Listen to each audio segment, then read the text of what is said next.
जिला बक्सर हो, नाम सुनते कांपे शहर हो।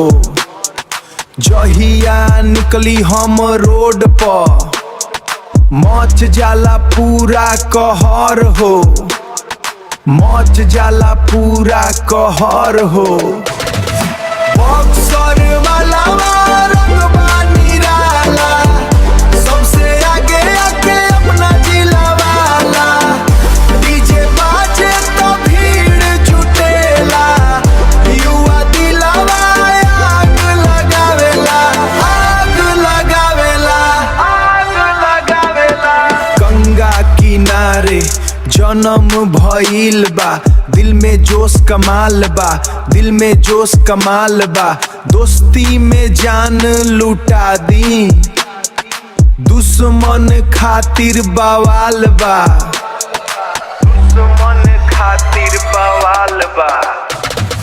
बाघ के बाघ जिला बक्सर कांपे शहर हो, नाम सुनते कांपे शहर हो।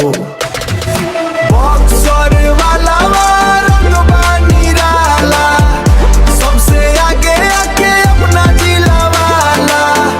डीजे बाजे तो भीड़ जुटेला, युवा दिलवा आग लगावेला, आग लगावेला, आग लगावेला। स्टाइल अपना सबसे हटके चलत लोग निहारे।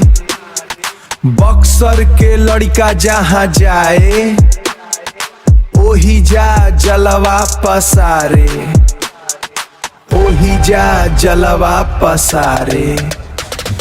डीजे पे जब ये गाना बाजी पूरा वो बिहार हिली। बक्सर जिला नाम सुनते सबके छाती धक धक करी।